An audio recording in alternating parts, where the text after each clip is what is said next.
Agree. Yeah. Well, let's go to before times, the happier times when you were working in Yes, restaurants, please. whether it was Dahlia Lounge or another restaurant. Um, what were some of your most memorable experiences while working on the floor, or anything related to, the restaurant wine list and so on? Do any of those experiences, particular experiences, stand out for you? Yeah, I mean, I think one of the things that was so that when looking back on it was so interesting about what I did and about the job was that, wine is viewed by so many people as this incredibly intimidating, almost impenetrable subject that nonetheless they're supposed to know something about. Hmm. The number of people on a night who would tell me, "Oh, I know I should know more about this," Right. right? Wine shame. Yeah, and to me it was, and they would in the same breath, like I said, express, "Oh, wine is so complicated, but I should know something about it." And I mean, I, I think that knowing something about wine is great. Obviously, everyone watching and listening to this, presumably is interested in knowing things about wine. So you all agree that knowing things about wine is great, and wine, it can bring a lot of pleasure in a lot of different ways, including an intellectual pleasure.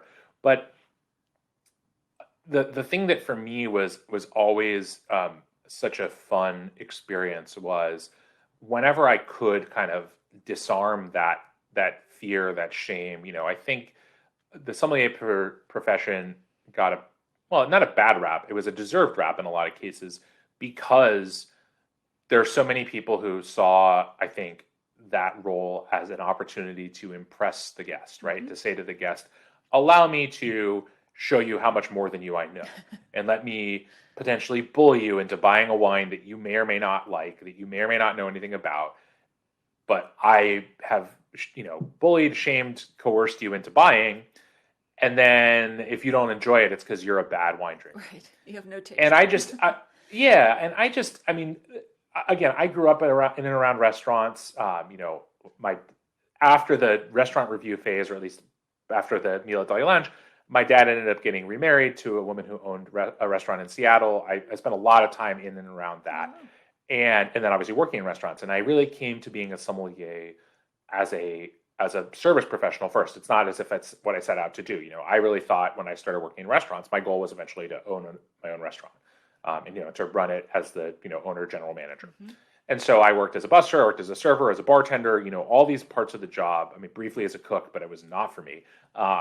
And It wasn't until I really started finding myself getting more and more interested in wine that I became a wine focused professional.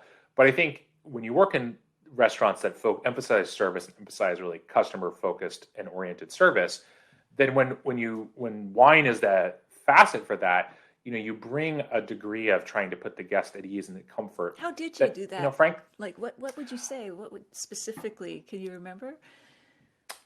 I mean, I think one of the biggest things for me was, so I think what I tried to do were a few different techniques. One is, you know, without being dismissive, trying to be as informal as possible. So, one of my favorite things to do with tables was to be, like as candid as I could reasonably be, to say, hey, look, especially with the wine program that I built, I was like, hey, look, I picked all these wines. I think they're all quite good, but they're not every person is going to like every wine. So like that's totally fine. Don't feel like you can tell me what you like, and we've got wines on there. I also this is maybe a tangent or a broader topic. I believe in food and wine pairing in the sense that I certainly believe that certain foods and certain wines go well together, and certain foods and certain wines maybe don't go as well together. But I don't believe in food and wine pairing as the ultimate goal of every dining Why experience. not? And I think that I was just curious. because I think that for a lot of people, people know what they like to eat for the most part, right? They have a pretty good sense because people eat three-ish meals a day every day.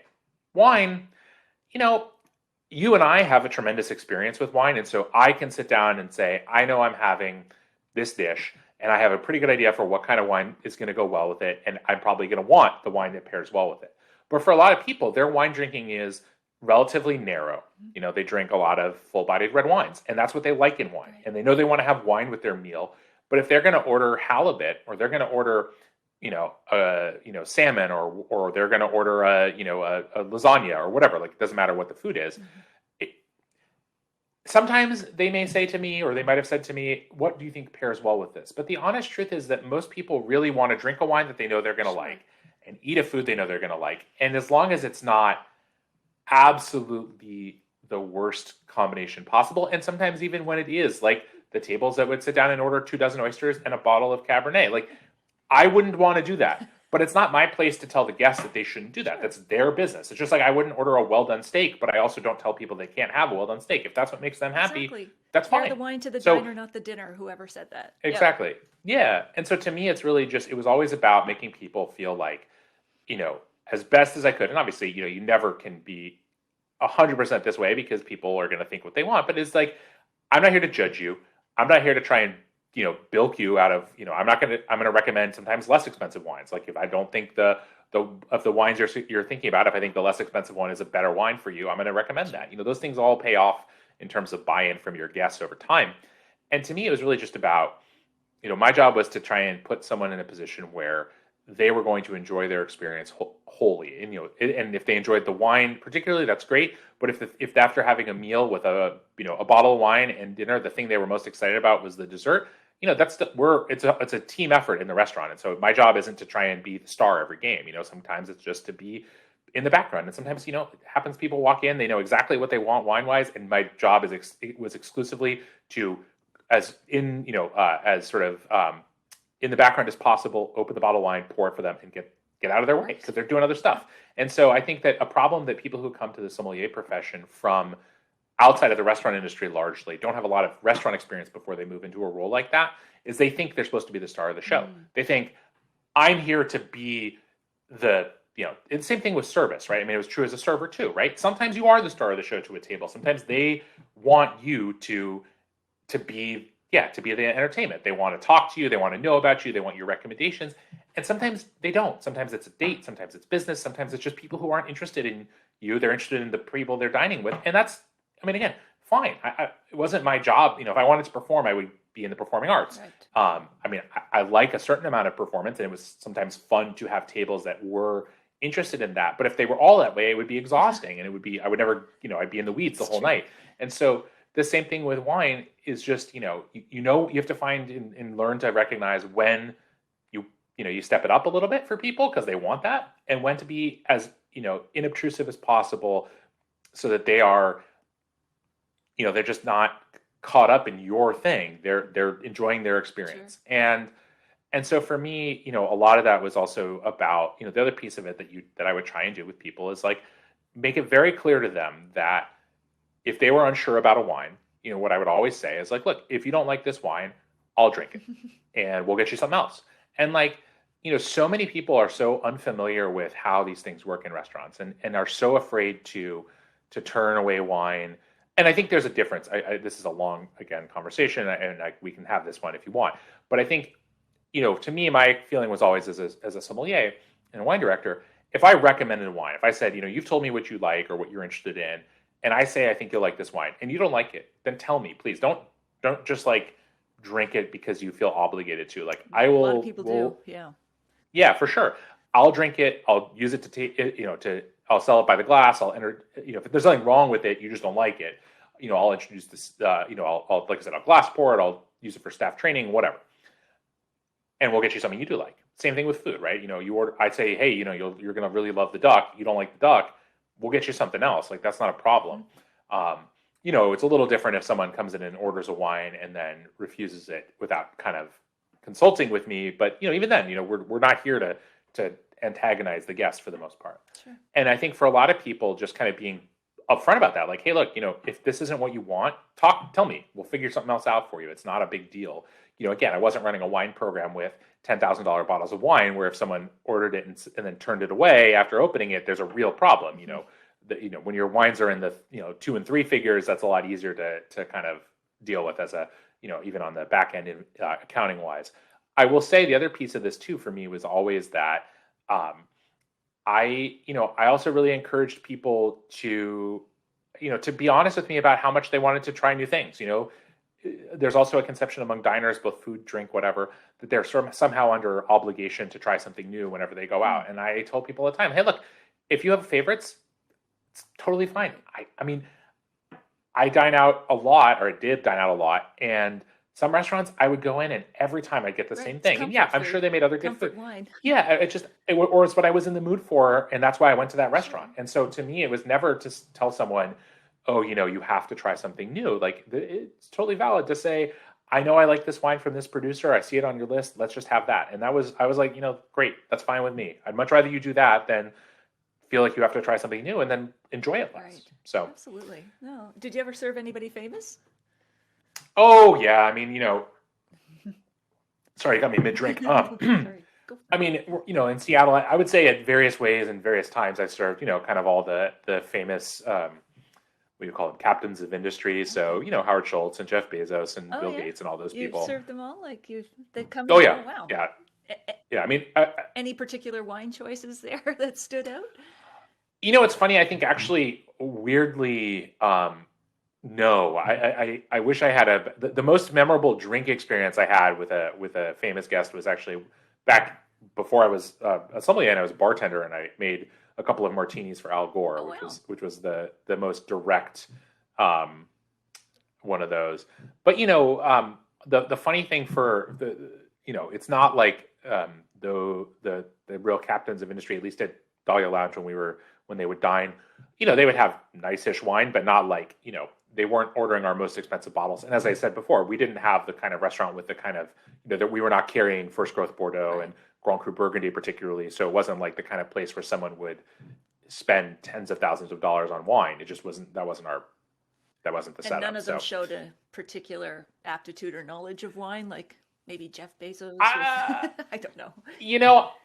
He's actually the person who I think I only served one time. Okay. And again, it was kind of like, it's almost like from my experience, at least with people of that ilk, where they're very, very famous, you kind of, unless they really make it clear that they want a lot from you, kind of just stay out of their way.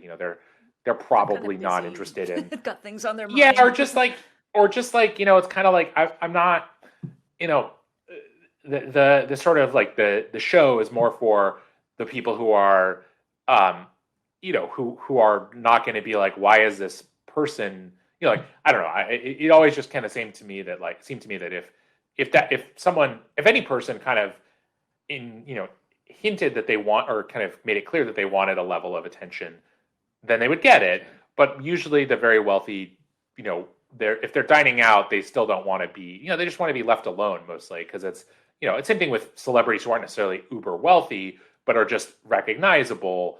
You kind of leave it to them to dictate, for me at least, you leave it to them to kind of dictate how much or how little they want of your services, such as it is. And usually they want less because they're surrounded by people who do things for them all the time. So they don't necessarily need that validation from me in the way that maybe just your average diner likes to have. Some of them like to have the feeling of like, oh, here's someone who is waiting upon me. Right. That's true. We are zipping by here, so I want to share some of the photos that I have here. Oh, yeah. I don't want to leave that out. Can you see the photo on the screen now? Oh, I can. You. That is me. That is a much younger me. This is, I think, one of my very first wine classes that I taught, like a private wine class. Great. Out of your home? Yeah. So, is that where you're teaching? This is actually at my mother's home. Okay. She lives in Bellingham, which is about 90 minutes north of Seattle. Well, I wasn't living at home. I did this class at her house for her and some of her friends. It was one of my very first sort of private venture paid classes. So probably I'm guessing 8 or so years ago now at this point. Yeah, something like that. Well, Is this at Dahlia Lounge? No, this is in France. Oh. This is Dahlia Lounge was nowhere near this formal. No, this was at a my wife and I, or well, I guess at that point we were just engaged. We're in this is in Avignon. Oh, nice. In the Rhone Valley, at a 1-star Michelin restaurant, and just I don't know, beautiful. Me looking fancy, looking at a fancy wine list. And is this what are you doing here? This is me shucking an oyster. So this is on the Washington coast, which this part of the world, of the Pacific Northwest, is notable for a lot of things, but one of them is the bivalves and oysters in particular. And so this is at Taylor Shellfish, which is a relatively large shellfish farming company here. And so they have this is at one of their main farms, and they have a little like shack basically where you can buy oysters and go sit out and shuck them. So this is me doing Beautiful that. day. Do you have a favorite pairing for oysters? It's funny actually. This is a good question. So I think oysters are actually a harder food to pair with wine than people think. Why is that? I'm not a huge. Well, I think that depends. I mean, obviously, oysters can vary a lot in terms of their flavor. I think that their pronounced saltiness in most cases is actually challenging for a lot of wines, including a lot of wines that are commonly like sort of paired. I personally find muscadet to be a not very exciting pairing with oysters. To me, I mean, I'm just not a big fan of muscadet. Period. It's kind of not. It just I don't feel like it has a lot going on in most cases. With the exception maybe of some of the really extended age like Clisson versions and stuff like that. But even then, I like sparkling wine with them. But if it's the right sparkling wine, I think you have to be very careful that there's not too much fruitiness, with especially Pacific Northwest oysters, which do lean more into the sort of briny side of things. I mean, if we're sticking with wine, I think it's actually an area where I like something that's really going to have a lot of saltiness to it. So Vermentino from Sardinia, Assyrtiko from Santorini, like very kind of islandy wines where you're going to get that pronounced brininess. But honestly, my favorite pairing with oysters is either a really crisp beer or a martini. Is actually what I prefer. Interesting, yeah. I just find it to be more pleasurable. Well, saltiness, it's always interesting when people talk about the salinity or saltiness of wine. Is that a taste for you, or is it just something that's akin to acidity? I mean, I think it depends. I think there are examples you find with some of these really kind of island or coastal wine regions where there really is perceptible salt in the wine. Like there's salt on the grapes when they come in from the vineyards. And so, I mean, not like huge amounts, but there's enough that I think you are really getting the effect of salt, as a flavor enhancer in the wine. I think sometimes it's a perception thing, but I do think that there's you can taste the salt, for lack of a better word, in some cases. It's really the only, it's like the only mineral we can taste, pretty much. So it's the one case where minerality is actually a thing. Well, who is it that talks about airware, but that like the eucalypt oils can settle on the grapes? I forget who was bringing up that concept, but yeah, I can see that. Yeah, or you find it with some of the like other things, like some of the sort of resinous herbs in the south of France, or even lavender. Sometimes, where what is growing around the grapes can have an impact. This is my wedding day. That's great. I love that. You've got Dom Yes, Perignon there. Fancy. Yes, we were gifted a bottle as a sort of a pre-wedding present by some friend, or I think actually some of Caitlin's coworkers, my wife's coworkers, and so we this is us. We had dropped our things off at the hotel we were staying at, and then I just was like, you know what? It's my wedding day. I'm going to walk down the streets of Seattle on our way to our reception. We drank from the bottle on the way, so that was us. And then no one gave us a hard time. No, thankfully. Not. And then you had another top-notch champagne here, the Taittinger or Taittinger. Yeah. Yeah. Well, so what my wife and I decided as part of our wedding was one thing we were very much in agreement on was neither of us had any interest in in a wedding cake. Neither of us really cared. My wife kind of likes cake, but I think we both felt like it was one piece of the ritual that we were not interested in. And so what we did instead, but we wanted there to be some sort of thing that was kind of analogous to the cutting of the cake. And so what we decided to do is get a couple of 3-liter bottles of Taittinger, as you said, and we each opened one, and then that was used for the toast. And so it was kind of a thing that we could do together that was, again, kind of equivalent to cutting the cake, but was a little more true to us. I love that idea. Get rid of the cake, and I'm sure that's the best champagne or bubbly that anyone's had at a wedding. I mean, it's usually it's true that our wedding was noteworthy both for the quality of the alcohol in general, and also we had a couple of, we didn't have like a full open bar. I did some batch cocktails because we just kind of wanted to keep things a little more streamlined for the venue. But I made the mistake, which is like a typical person who works in the drinks industry mistake, of thinking that people would understand or would read. So one of the two drinks was a punch of sorts, but it was a true punch. So it was made with some spirit and then some sparkling wine. It didn't have, juice or water or something.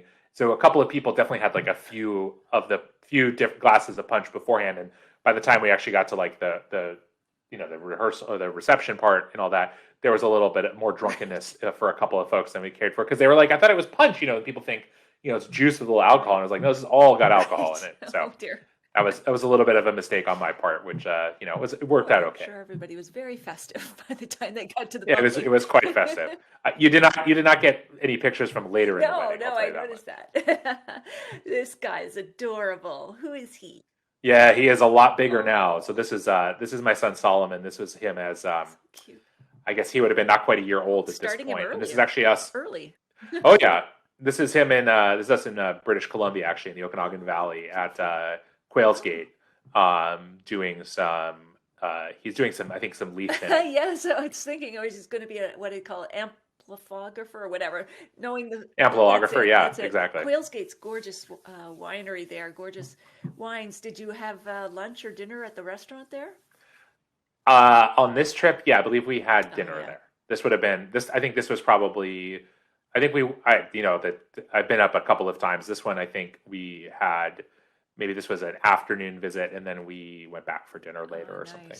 Very nice. Who are these folks?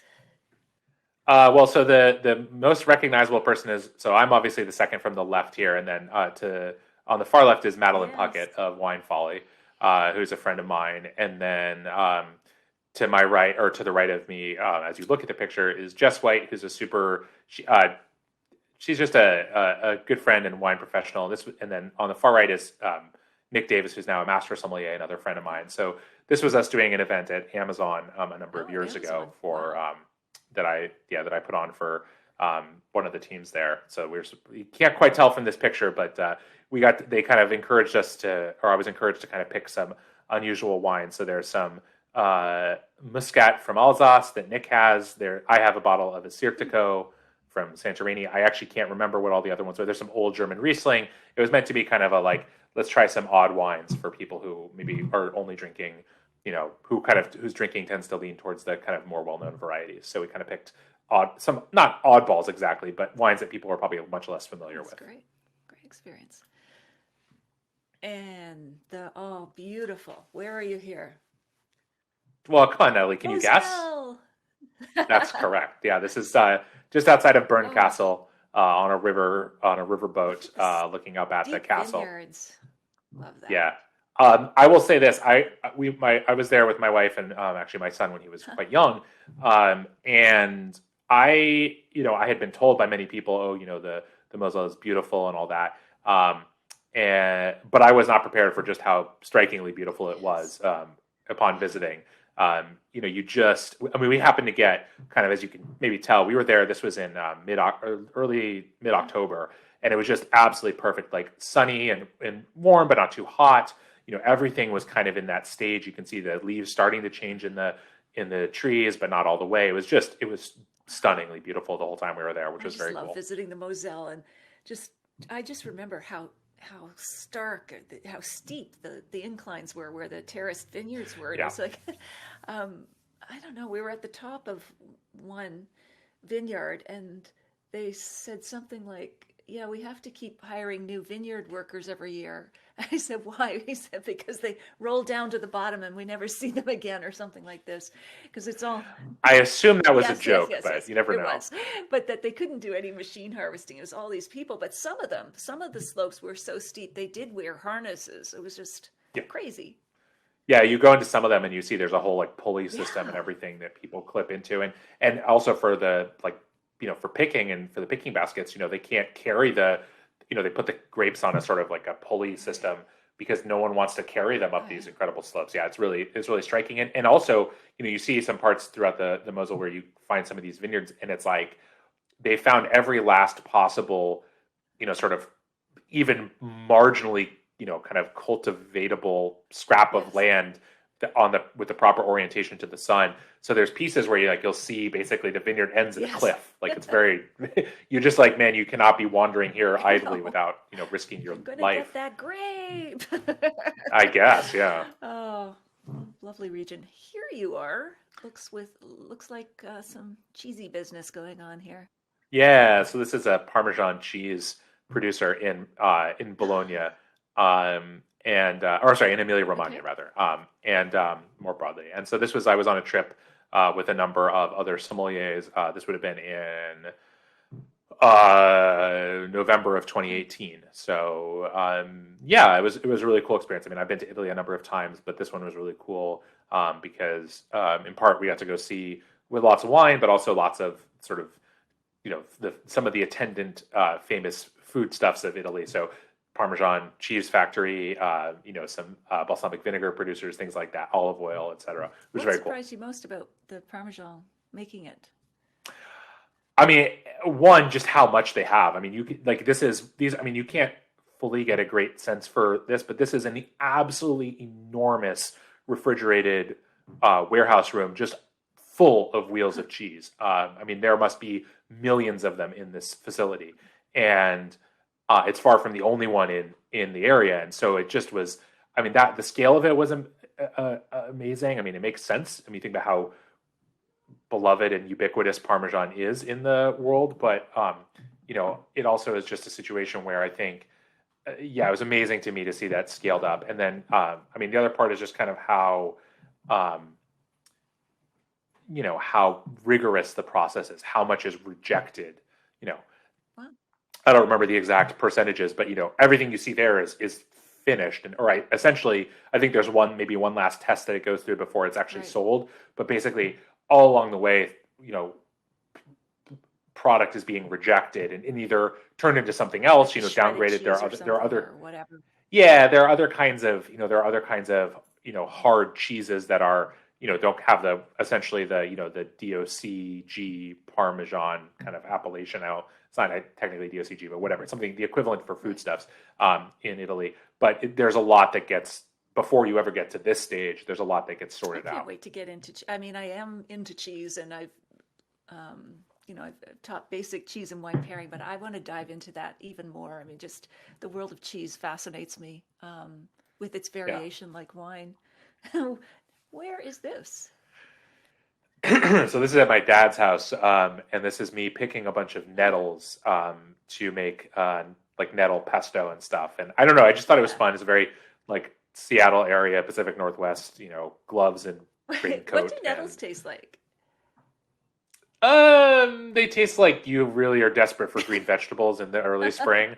I mean, I like nettle, like I like to sometimes fold nettle pesto or like nettle puree into pasta dough. It kind of is Sure. interesting, but like it's like if you really like the taste of a mix of like spinach and grass, it's kind of somewhere between It those two. doesn't sound It's appetizing. not. I mean, it's fine. It's just not very. Again, here certainly there is a long period of time when basically the only sort of quote unquote fresh vegetables you get are basically just really hardy greens, Sure. right? Kale, chard, those kinds of things that are local and that are fresh. Obviously, we get lots of produce from California and Mexico and stuff like that. Right. And so, if you want something that is new growth and is not doesn't sort of have that really kind of hardy texture and just quality that those really hardy bitter greens have, then nettles are basically some of your first things. And they're I have a sort of fondness for them because they do represent this sort of new growth spring thing. But they're not I definitely don't seek them out outside of maybe a very narrow window in the like late winter, early Right. spring. Right about now. And of course, harvesting them is you have to be very careful. Exactly. They will sting you if you are not gloved and such. So back to the beginning. Is this you? Yeah, this is me and my sister. One of my two sisters actually. The Sweet. other one is not yet born in this picture. And so yeah, this is just us at a family picnic or So cute. something. Looks like you're gonna Yeah. deck her after you give her a kiss. Well, that's a little bit emblematic of our relationship. That's It's great. equal parts love and Oh, violence in lovely, some sense. lovely. Oh my goodness.